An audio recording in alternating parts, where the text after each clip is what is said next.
sovereignty or forfeiting our interests. Yeah, sure.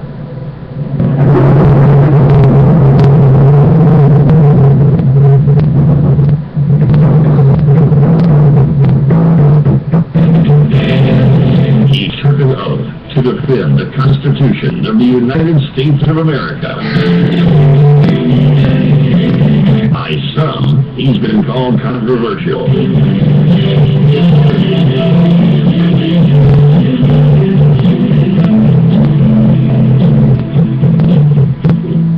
How can I convince you when your ears refuse to hear?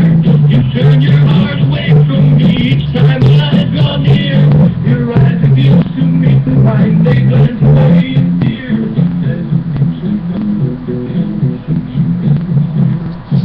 Now, keep in mind that some of my guests have been approached by Homeland Security or FBI saying, why are you going on the Clay Douglas show?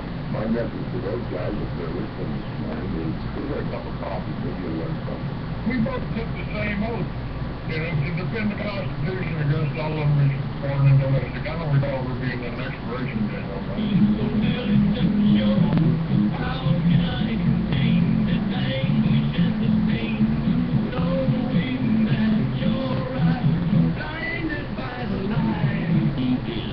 Free American, Clay Douglas.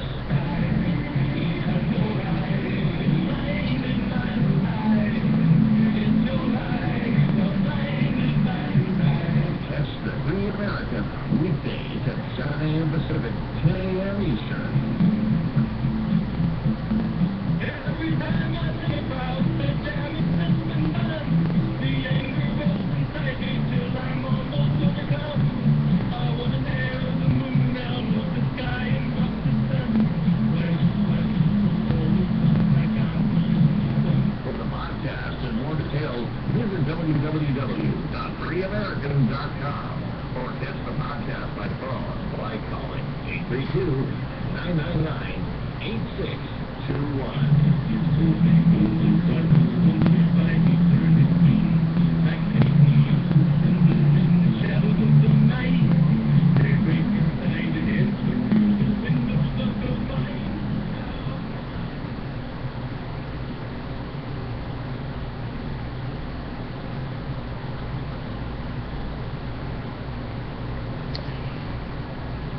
All right.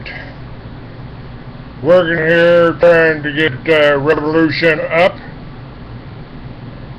Got it up, baby. The music's already played. Good morning, ladies and gentlemen. Welcome to another edition of the Free American Hour. I'm your host. I am Clay Douglas. And my guest today is Paul Pantone. Hello, Paul. How are you? I'm doing all right, except I don't think I got Revolution Radio. So let me try it again here.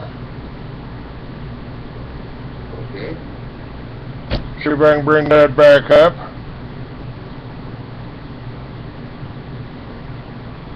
Studio A, calling Studio A. All right, I'm back. All right, we were live. That's all right. Somebody asking me, where's the Free American and what I'm doing? All right, good morning again. This is Paul Pantone. This is my guest today. Paul had been at GEET and did it so many years ago that about over 20 years. It's been over 20, almost 25 years since I carried you around in the Bronco there in Northern California, pouring motor oil into your gas tank. 1983? 1983? 30 years? God, you know, I put your picture up here, you don't look that old. Oh, I didn't know that old today. 63. All right. Well, I got you about a few years, but, you know, you find yourself in hell, just keep on running. Maybe we can get out for the devil. You don't have to get out of Bronco? Come on. Paul, you know, we're putting together some I've been putting together some articles and all that, and I've been promoting the concept of Liberty Villages. Not just out there where we were out there in New Mexico, but in your own neighborhood, you know.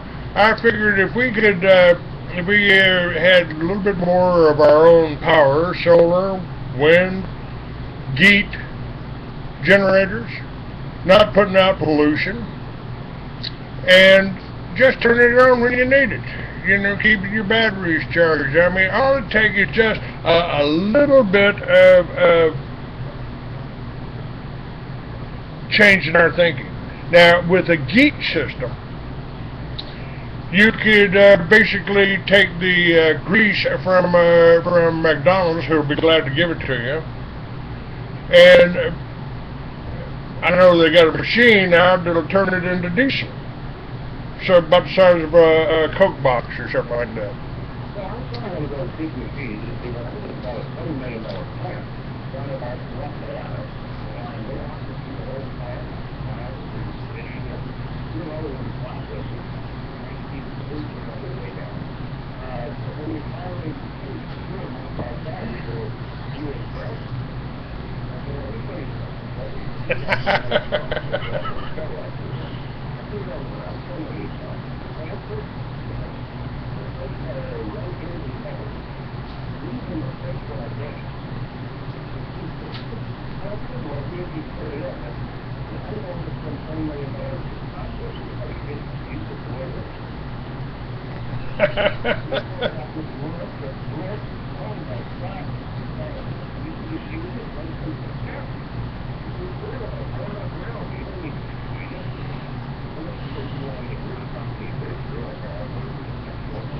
Hey, one question very quickly here. You know, I've been harping on my one of my favorite themes here, that they stole our #1 cash crop from us.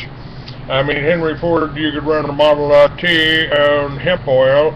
We could make hemp oil if we had hemp. Now we got it in Colorado, and people are planting hemp fields again. And GEET would run directly off of that, wouldn't it? With that. Yes, but I told you, I don't want to put the wrong foot out there. So far, we haven't found anything we keep walking on except for hemp-free and synthetic motor oil. Okay, now,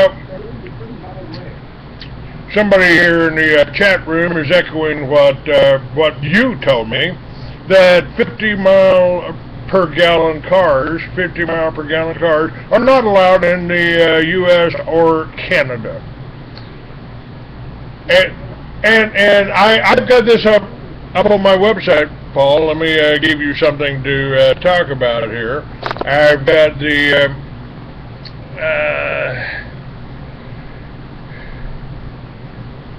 is the GEET carburetor illegal in the U.S.? Is so, and by the way, how much? Just one other thing before, and then I'll promise I'll shut up. The one other thing, how much did they offer you to sign over those patents when they were torturing you there in the mental institution?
Now, I talk to people, and let me ask you on this. I've had people that said they created and made one of these magnetic generators, but they tore it down and tore it apart when they started. When the electric company was supposed to send them $200 or $300 instead of them paying the bill that month, they were afraid the feds were going to raid them. And I know that my father-in-law built a Pogue carburetor, and he got visited by suits that said you need to destroy that carburetor and the one you're making for your neighbor, Colonel Conrad over there. If you need to destroy those, or we're going to come back and kill you.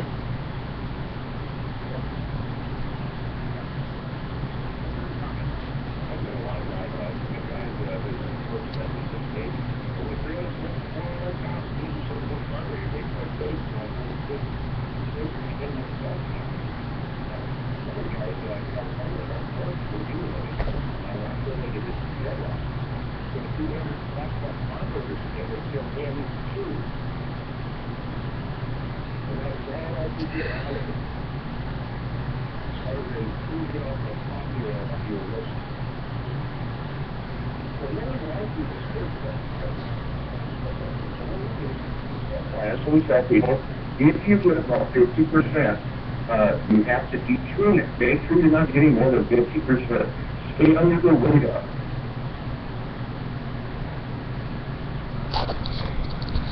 As long as you stay under the radar, they're leave you alone. But I don't want a lot of people getting around mileage, so I can't put it on your car, but I can sell you the plans and teach you how to put it on your car on a small engine. And if you just want it for scientific purposes, we recommend you build a little demo engine that'll run on Mountain Dew pickle juice.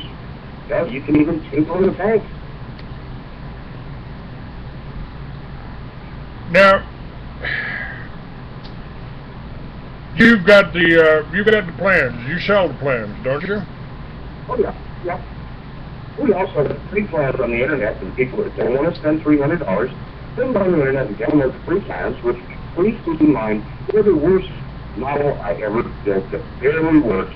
You're really lucky to get it to run for 10 or 15 minutes, but it'll prove that the battery works.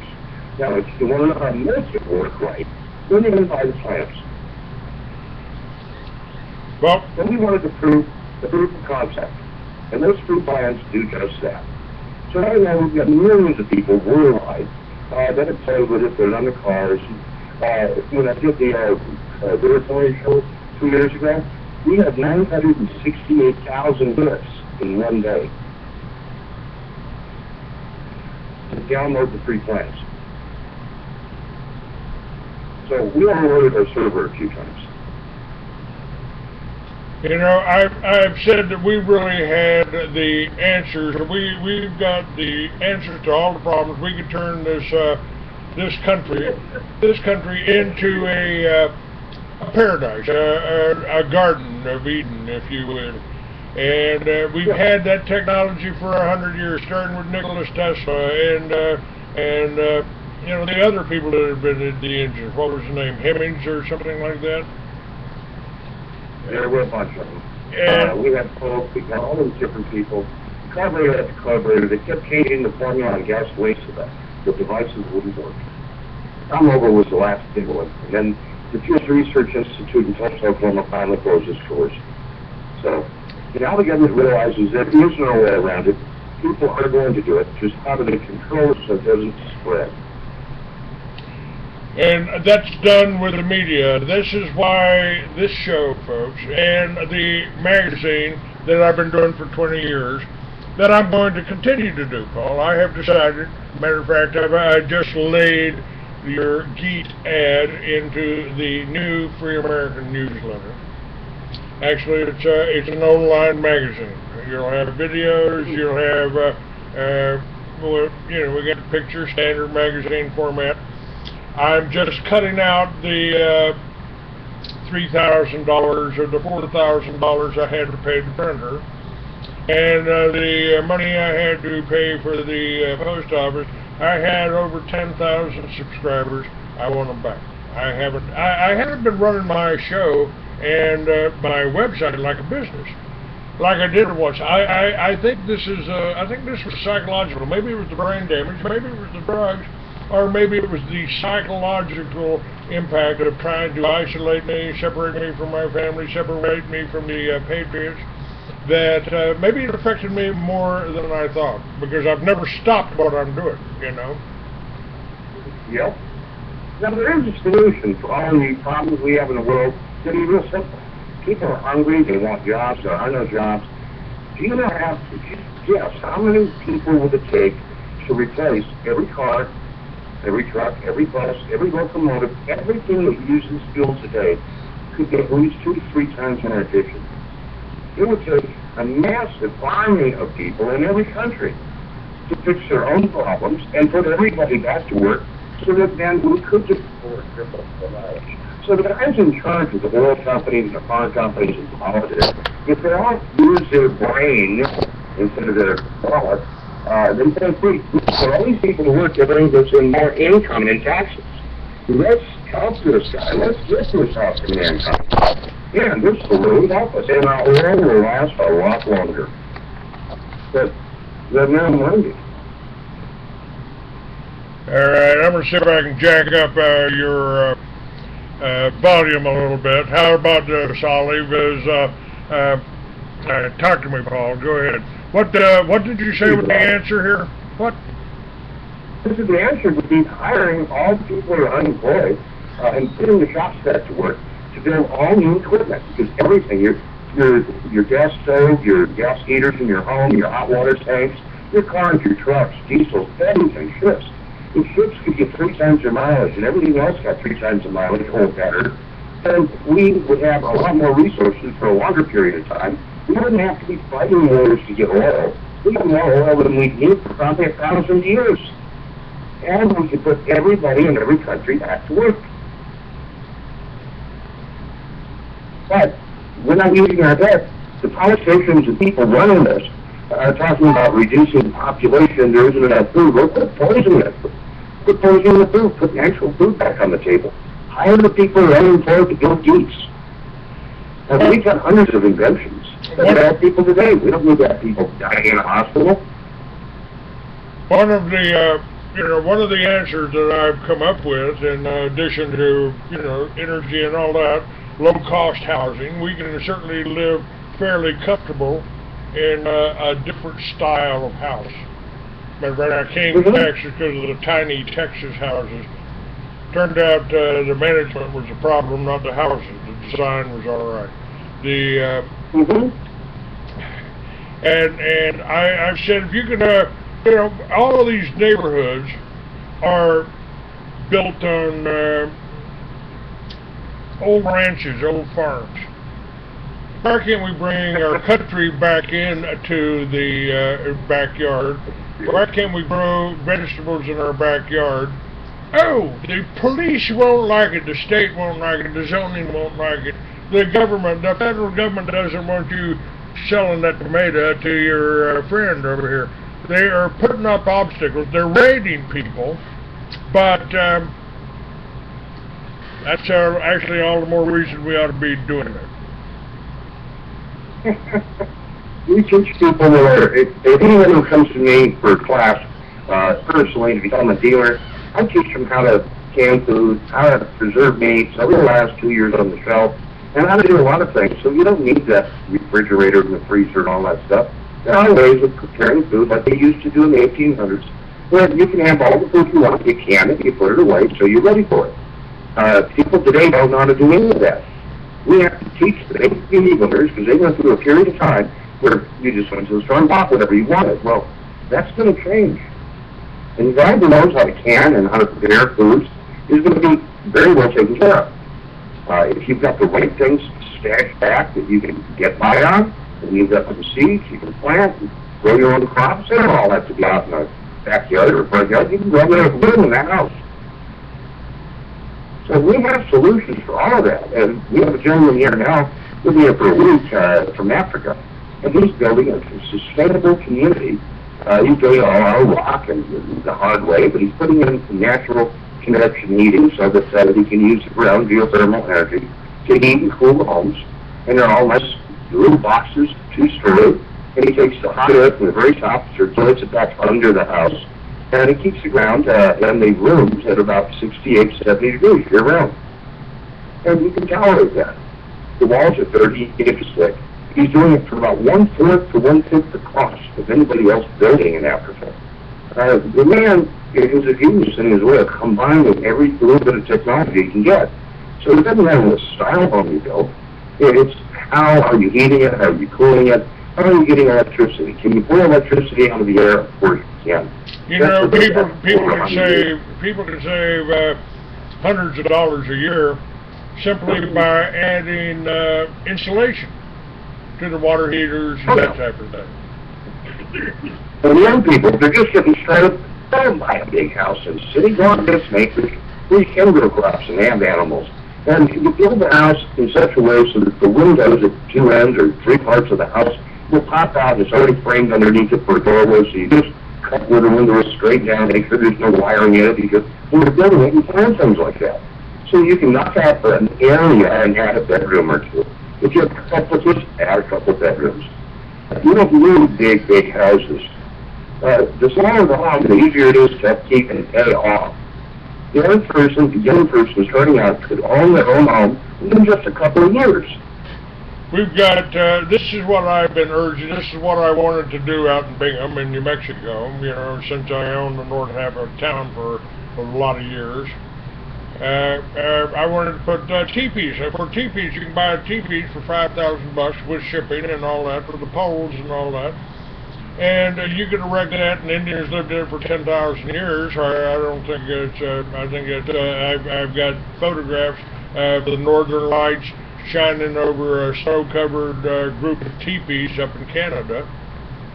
So, obviously people, I think we just kind of followed the wrong direction. We chose boxy houses. Maybe even the Hobbit gives us a little clue how we ought to be living, more in harmony with nature.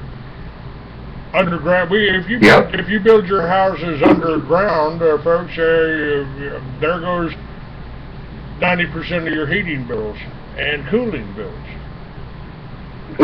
Yep. So we really followed the wrong direction, but now it's time to start restructuring. And you may not, you can do it in your neighborhood just by putting some solar on your roof. And I've got solar panels now. You can get a small unit called what do they call it?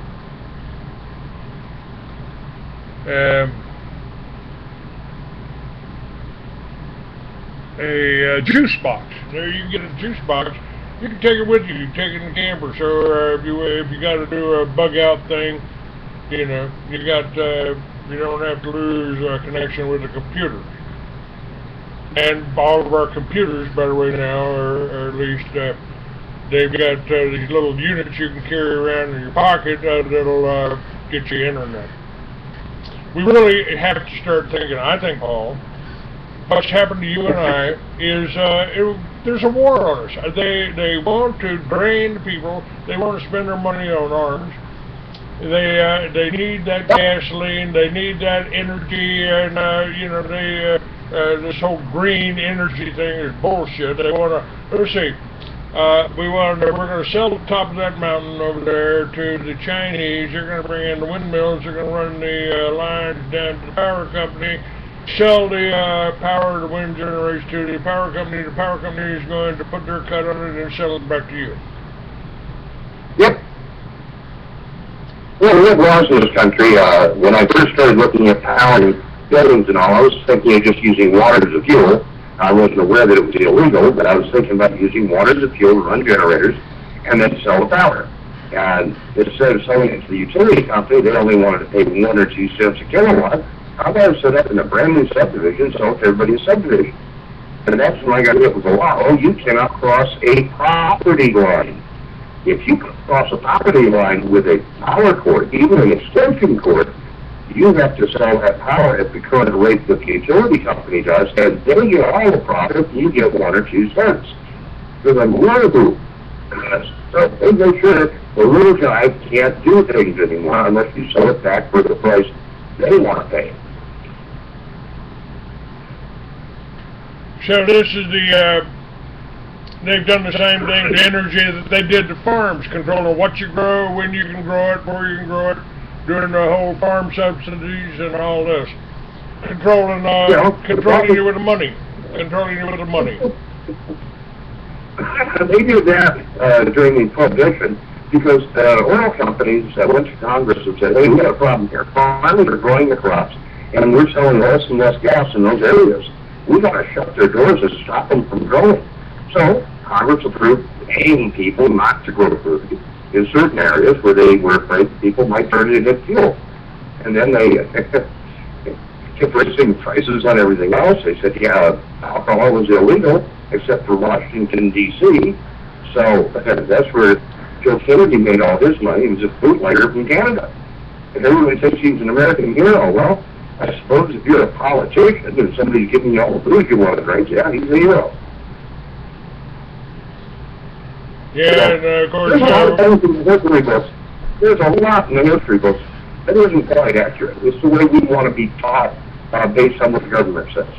Well, this is the government, the Rockefellers, set up the whole Board of Education and standardize all the information we got, and they don't teach our children to think. I mean, if I depended on school, I don't know what would have become of me. I mean, well, there's some things, though. You can't blame Obama, you can't blame Bush, you can't blame Clinton. This goes all the way back to the Roman time. I mean, the government's always wanted to control the people, and in any way they have to pass new rules. And you've got to live up to their rules, or you're going to go to jail or be executed. So you do what you're told. Now, they can change the rules at any damn time they want because they're in power. You gave them too much power. And people just go along like sheep. It's not just Americans. We're in this worldwide. I have students here that were here last week from China, the week before that from Europe, this week from Africa. We got people wanting to come in from India, Russia, China, all over the world because they have a little bit more freedom than we do. But a lot of the same things we're getting here where they say you can't gather rainwater, you can't do this, you can't do that, it's in all the countries. They're trying to control the food flow. If they can control the food flow, a lot of people are off. Starvation. That's, okay, the controls out there, you know, just somebody in the chat room just said everything about this country is based on keeping people on the treadmill, working for the slave masters. The people must work for and be dependent upon the controllers in order to for them to keep control of the people. And my response to that is, yeah, what are you going to do about it? Well, the best part is, if they had not taken that slogan off the side of the cop cars, keep your attention centered, the people would have been a lot happier, and they could have gone a lot further. But when they started militarizing our cops, they also, all of a sudden, all the resistors are standing up going, I don't want to fight, I want to fight, I want to fight. Well, if the guys in charge were using their brain, created some damn jobs, make the cops back to where they used to be 40 years ago, where they were polite human beings, and my God, people would go around with it. We had a guest on, I had a guest on last week that was in the guerrilla warfare in Rhodesia when that was switching over, becoming communist. And, you know, his response is, you know, shoot the cops. And I can't go along with that because the cops are good guys, and they're supposed to be working for us. We all took the same oath. I took the same oath to defend the Constitution against enemy, foreign, and domestic. They should be my allies. They should be walking with us to the banks. Yeah. We ought to be putting the bankers in jail. And you know, I just did an article about this the other day. You know, we gave $1 billion to politicians, and guess what? Nothing changed. And who got that money? Who got that money, Paul? The bankers that own the media companies. Rothschild bought the Reuters in 1900. They got all the money from all of you brain-dead, good-hearted Americans. And here I am, and here you are. We've actually got the answers to how we oppose them. You generate your own power. You make your own fuel. We did it in Prohibition. We made it, and this is part of the whole the drug thing too. I mean, Prohibition was one thing, but at the same time, they started this thing against pot. Because, not because all these people were getting high and raping and killing. Had nothing to do with that. It's because DuPont and Standard Oil didn't want you replacing the alcohol with the hemp oil. They didn't want you. They didn't want you restoring your soil because they were the Ninth Plank Communist Manifesto. Corporate farms, Communist Manifesto, been around for over 100 years. Yep. Well, all we have on the show so far is stuff I teach in my class, and we try to teach people how to build a home cheaply, efficiently, how to recycle plastic and glass and other things so that you can actually use them for very beneficial purposes. Glass is a great reflector, so when you put it in your paint, it reflects heat away from your house and makes your home fireproof. We've got other things that we show people that recycling really does pay. If you were to take plastic and put it in a pressure cooker and change the rubber seal to a fiber seal, so that like you have on a wood stove, you change close lid, you heat it up on an electric hot plate, and it makes gas, diesel, and kerosene. Wow! What a novel idea. Ford was doing things like that back with other products and wood, like wood gasification. You get ready to accuse you of doing a meth lab. Yeah, well, the members out there with his AK-47 shooting, yeah. Yeah. We really, I think, Paul, that we are at a turning point. Now, you and I have been a part of this for 25 years, 30 years. 30 years we've been doing this. Telling people the same thing. We've had an effect. You've had an effect. You got people around the world that have got this system. People know about it around the world now. And, you know, we've, a lot of people I've talked to, I need a guy that, you know, they put in a hospital or something. Yeah, that's the guy, you know. We've been through all that. And, I think right now we're really in a pivotal time. I've told people I was the canary in the coal mine because I'm so outspoken, because I got so much information and met so many people traveling across 49 states that I'm the canary in the coal mine. So now they're starting to go after common people. They shot somebody in front of his 2-year-old son for smoking a joint in front of his children, or behind his in the bedroom. I think that was. I mean, the atrocities are getting worse. I read these things every day on the internet there, and some of them just make me sick to my stomach. And none of the cops are getting busted. They get paid leave. I'm sorry, that's called a vacation. A reward for shooting innocent people is not, to me, a punishment in any way. I'm sorry, there's a problem here.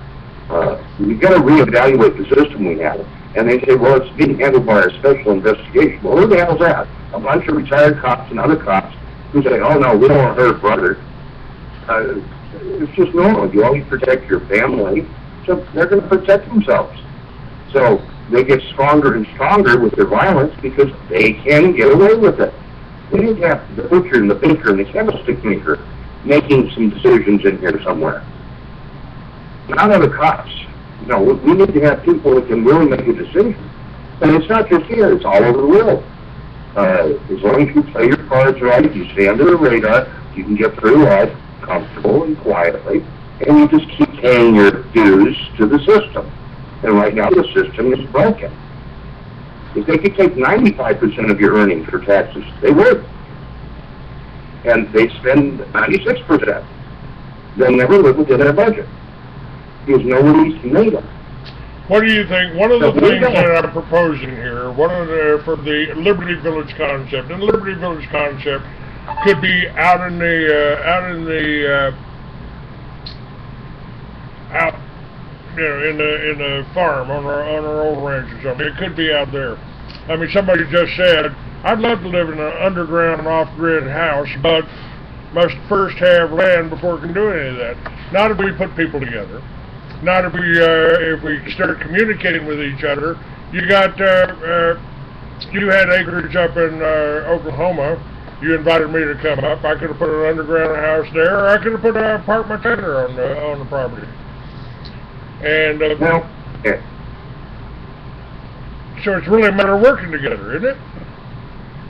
Well, yeah, it is. It's a matter of working together. People who have that kind of property, if somebody will look at the humanistic thing there, let's go ahead and donate this property for a communal situation where it can be all self-sustained, that'd be great.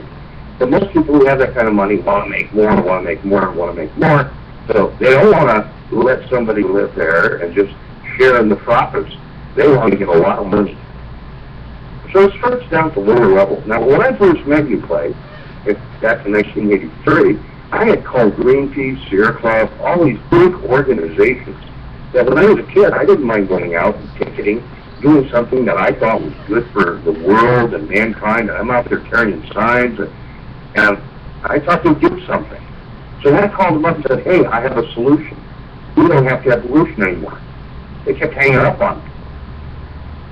A few of them sent me requests. If you'd like to make a donation, send it here. And after about a year of calling, I finally got through to one of the top guys at Greenpeace. And I said, why aren't you guys interested? He said, we live on donations, you idiot. Solutions put us out of business. You know, like a big light bulb. Here I've been carrying signs and banners and the American flag, only to find out I've been duped. They suckered all these people.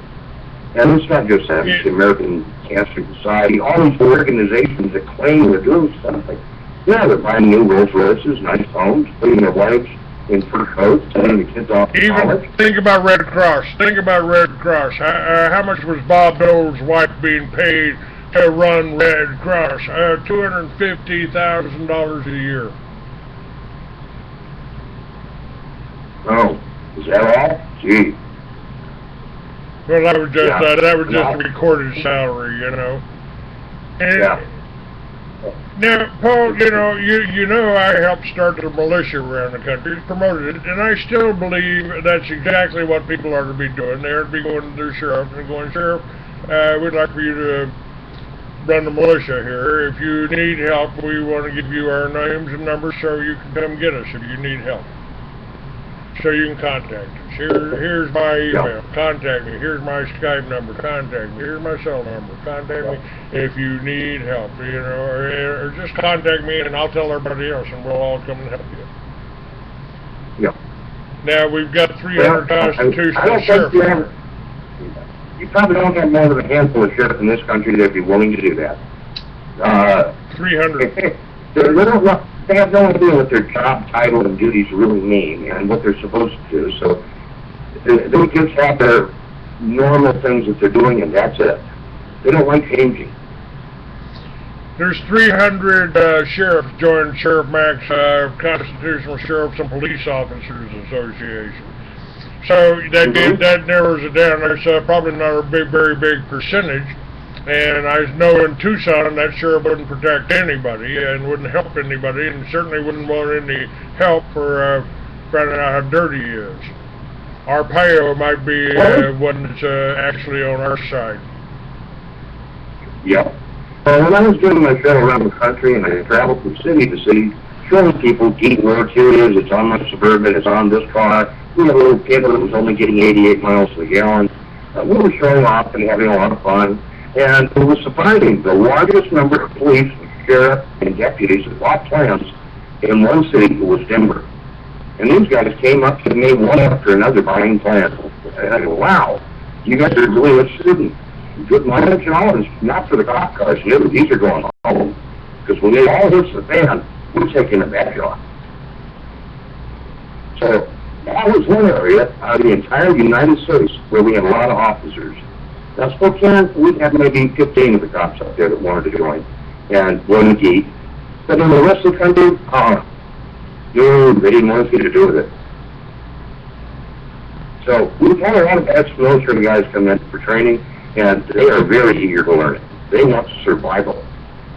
What is going to happen when the power grid goes down? How can I generate my own power?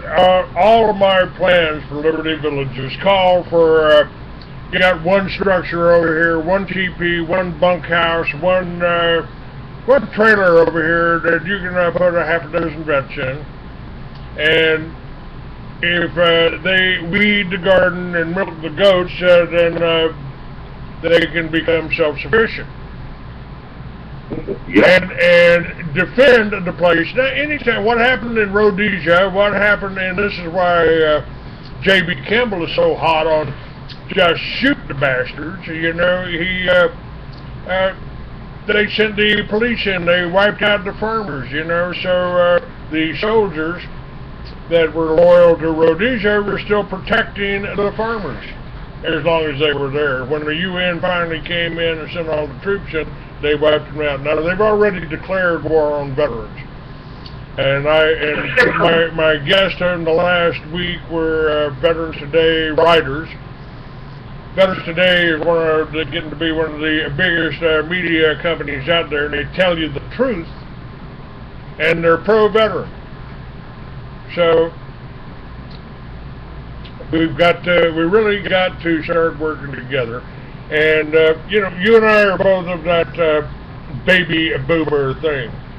Now, I created Liberty Village, and I want to point this out. I didn't create it just to get rich or be a big shot or anything. I created Liberty Villages because that was the atmosphere that I wanted to retire in. You know, kids running around, sitting on my lap so I can read them a little bit of Robert A. Heinlein, you know. Read them a little bit of Isaac Ashman, read them a little bit of Clay Douglas. You know, I want people around. I can't build a GEET device. I couldn't put it on my car if I had a car. And we'll talk about Harleys later, sometime off the air. But that's the atmosphere I wanted people, you know, in a village. You know, I mean, that's maybe the only thing Hillary was right about. It takes a village to raise a child. You know, and as far as the Liberty Village concept goes, we really already got them, Paul. We don't have to do anything new. Our ancestors created these little towns all across the nation, and little farms. And if we reclaim those and made them work for us, not for big business, not for the corporate farm system, if we made them work for us, I think we'd be a lot better off, no matter what they do on the international level. Yeah. It needs to be done on a worldwide basis.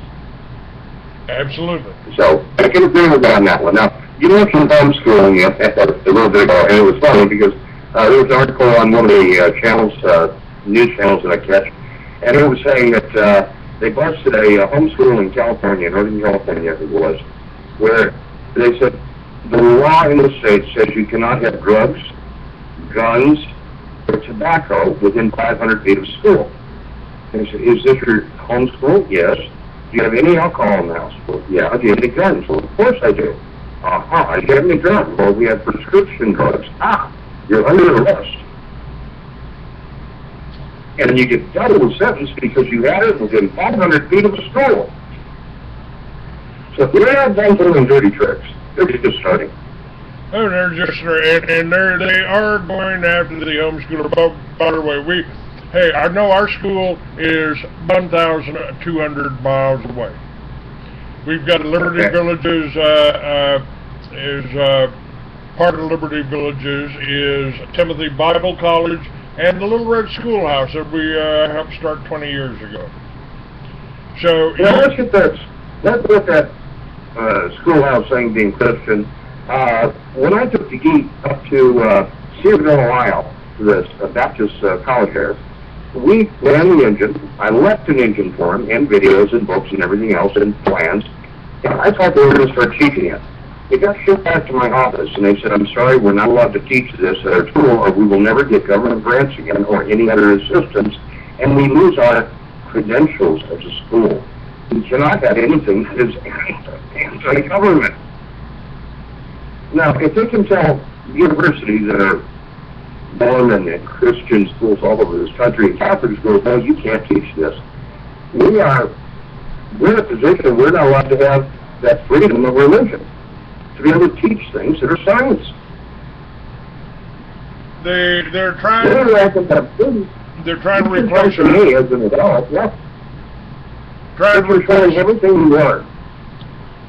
They basically just substituting the Communist Manifesto for our Bill of Rights, and it's being done right under our nose. And are you and I the only ones that know about this? Because if we are, we're kind of the last two guys in the foxhole. But, hold on. Go ahead. It's not just you and me, but if you go down to an old bookstore, an antique store, they'll sometimes have an encyclopedia set, old ones. Good ones from around 1950 to 1956. You're going to find probably 40 to 60 pages in there about vacuum technology that doesn't exist anymore, heavy race. You're going to find an equal amount of knowledge in there about Nikola Tesla. Now it's going to be placed with 2 or 3 paragraphs. Anything they don't want you to learn, they just have it deleted from school books. But they also pull it out of the libraries. Now with the internet, it gets harder and harder to do that because you can send those out very quickly. So we have a good chance now with the internet up and running to be able to get communication out to people. And a lot of the stories I want to look at, I click on it and says, I'm sorry, this has already been removed. The entire web servers are completely shutting down. There were 2 more of them in the news yesterday. When the NSA comes in and says, oh, you're not here. You're not here. Yeah, some people, some of the people are shutting their sites down because they don't want to get their clients or people busted at secure transactions, things like that. Yeah. I mean, people tell me, well, can you use secured email? Not in this country. If the government can't read it, they want to shut down. They're going to read every darn piece of mail goes through. So if you don't want your mail read, then don't send mail. It's the same with phone calls. I don't say anything on the phone that I wouldn't say to a cop or a Homeland Security man. I mean, I have nothing to hide. If anything happens to me, 550 people worldwide will release the plans on how to run everything on water, and we don't need any more sitting to mail. So, that's my game. I'm staying alive by not releasing the water plans. well, I'd love to release it. I mean, it wouldn't have any pollution. my friend David may not have much of a chance to be president, but I love his platform, Hemp and Hydrogen, in 2014. Yeah, well, we've got too many resistors against him. I think if you look at a lot of the Jesse Ventura stuff where he talks about the conspiracy theories that aren't theories, and they're not conspiracy, they're fact. And the number of these politicians that sit there and lie right on a video, so, I had no idea how that got in the bill. Well, you wrote the bill. Oh, I did? Oh, I didn't know that was in there. Right. So, who's writing the bills? Is it the oil companies? Is it the drug companies? Who writes these bills? If the politicians who signed them and entered them into the congressional record aren't the ones who wrote them. That's like the Obama bill saying, dimitude, well, as long as you're a Muslim, then you get free medical, and if you aren't, then you got paid through the nose. Everything they got in store for us, this whole, and they're also preparing for the kill shot. You know, that's a threat. I don't know whether they're putting it out there just to frighten people, but the only thing that would save you from the kill shot is exactly what we're talking about, becoming more self-sufficient, becoming more energy independent, running off of something besides oil. Yeah.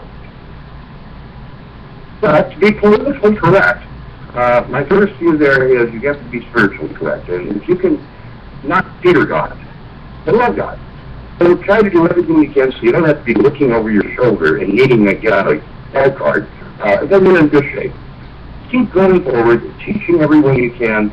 Let those that want to learn. And those that don't want to learn, that's fine. Go home and go back. And folks, you know, you're talking about these politicians. You donated money to politicians. You would be much better off donating to people like me and Paul Pantone here than you would donating to your politician. Well, first of all, I'll talk to more people than your politician will, probably. Until they make it the big time. And if your politician has voted for anything that's unconstitutional, why would you support him? Why would you want to? Why would you do that? I mean, the media companies are getting all the money from your advertising. I think we need, instead of feeding the media companies, we need to feed this media company, this radio station, this Revolution Radio here. You haven't heard any commercials, have you? You haven't been distracted. I haven't tried to sell you a friggin' pill. I haven't told you how pretty that new Buick is, have I? Folks, we're trying to give you real information. We need to stop. They programmed you to want things that you probably don't need, could care less. And they certainly try to program you to get you to take these drugs. Oh, you need this now, but. I was on another radio show years ago, and I used to do my own for quite a while, and we didn't have any advertising, other than the station break at the top of every hour for 2 minutes. Other than that, it was 2 hours of good, wholesome entertainment. We had guests come on, everything else like you do, but we didn't want to advertise for anybody. We weren't trying to sell a product other than educating people about GEET and health, and that's all we talked about. We had a ball doing it. And it's funny because I got on other people's shows, where on one of the shows I timed it was 22 minutes of airtime out of an hour. All the rest of it was advertising. Buy gold, buy silver, buy this, buy that. Oh, we have this new product and that new product. And it was like, why am I even on the show? So I just quit doing a lot of the shows. The person who says they have lots of advertising, have a nice day. Now, let me qualify one thing here. I bring people like Paul Pantone on, A, because he's got something that works. B, you need to support him. I mean, you need this technology. I mean, it's even more than you need the information I put out. You need his kind of technology. People that know how to do this are to be making it for other people. And it needs to be a part of our whole lifestyle. We got to change our lifestyle. We got to start thinking about the farmers. In Oklahoma, which you're not in anymore, but they had the Oklahoma Food Co-op. And they got it all laid out. It costs you $50 a year, and you can order food straight from the farmer. And they bring it in town once a week. I think that's a good move. I mean, that's promoting the farmers markets. It's giving the and personally, I think if you do it in your county, you ought to go to the sheriff and say, we want to do it on the courthouse lawn. We want to meet on Saturday to exchange our products. And there are towns and states passing ordinances that said you can do that. You can do that without being harassed, without being hassled by the feds or anybody else that want to tell you what kind of apple you can pull off of the tree. It's a way of resisting that's productive. Yep. I've seen numerous people trying different things, and like I said, it breaks my heart when I see different cities where one guy was arrested for passing out water during a walk, where the people are walking 20 or 25 miles, and she was handing out water, and they say, you can't legally do that. So what? You can't hand out water? You can't feed a homeless person? I think it was one of the Carolinas in the last week said that all homeless people will be now herded together, and either they leave the state immediately, or they check into a FEMA center. This is South Carolina. The police chief Ruben Santiago has made it illegal to be homeless in South Carolina. And instead, you'll be moved to a shelter. And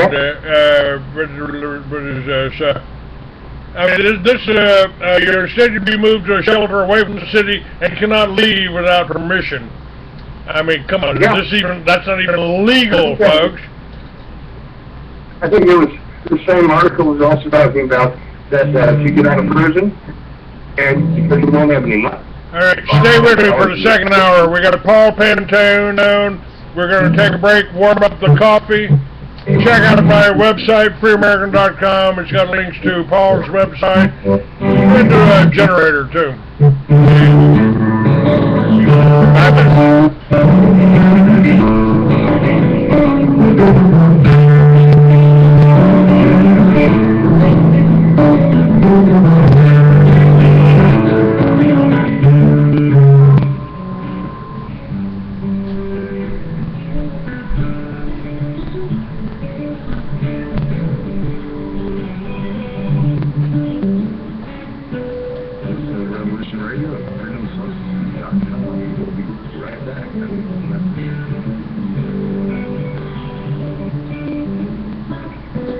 What the hell will remain? A dictatorship.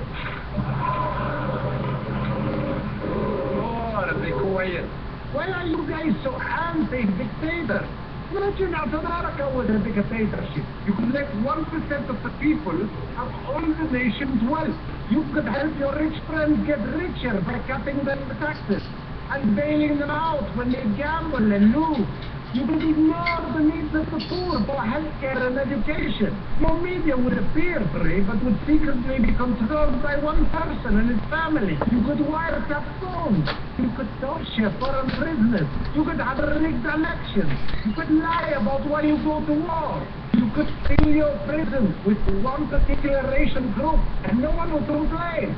You could use the media to scare the people into supporting policies that are against their interests. Tune in Monday through Friday, 4 p.m. Eastern Time for Liberation Nation with Deacon John, where America comes to hear the truth. I know this is hard for you Americans to imagine, but please try.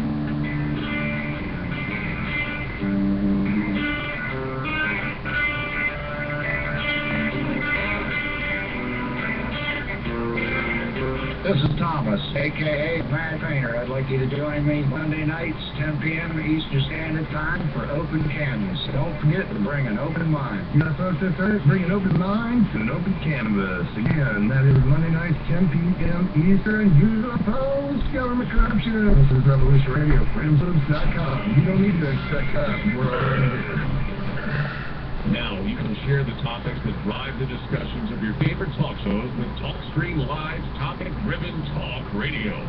List and promote real-time talk radio topics, or post the topics that you want to hear. Hot topics are tweeted and retweeted, and include simple click-to-listen audio links.